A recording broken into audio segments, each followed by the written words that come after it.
कुणाल घोष 3 साल जेल में रहकर आते हैं और आप कहती है कि भ्रष्टाचार नहीं होगा।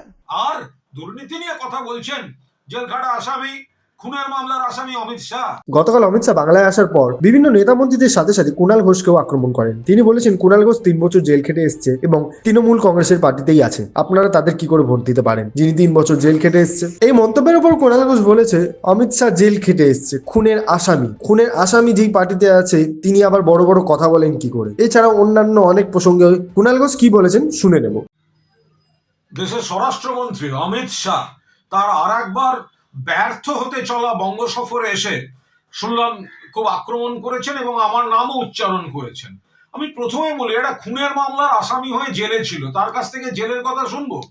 খুনের মামলার আসামি অমিত শাহ, যখন উনি জেলে ছিলেন তখন খুনের মামলার আসামি। মামলা কিভাবে এগিয়েছে সেগুলো সারা দেশের লোক জানেন। তো সময় দিন না, তারপর দেখতে পাবেন। আর মানুষও জানেন, যারা তদন্তকারী অফিসার তারা জানেন, যারা বিচারক, যাদের কাছে মহামান্য বিচারকদের কাছে কেস ডায়েরি যায় যে আমি আদৌ অপরাধী না নিরপরাধ, আমার একাধিক মামলা শেষ হতেও শুরু করেছে।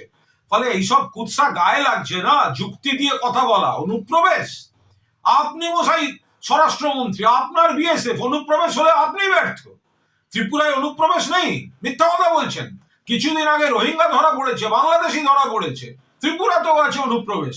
আর দুর্নীতি নিয়ে কথা বলছেন জেলখাটা আসামি, খুনের মামলার আসামি Amit Shah.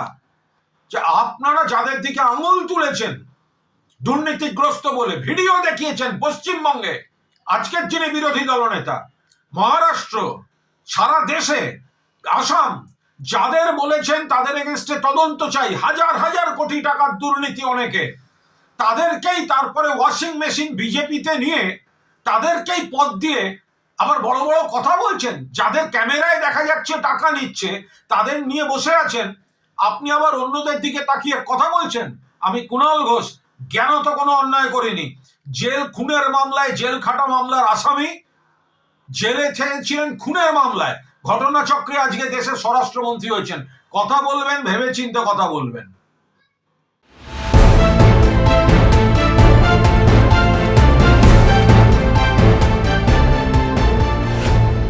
Bureau report, bengaltv.in।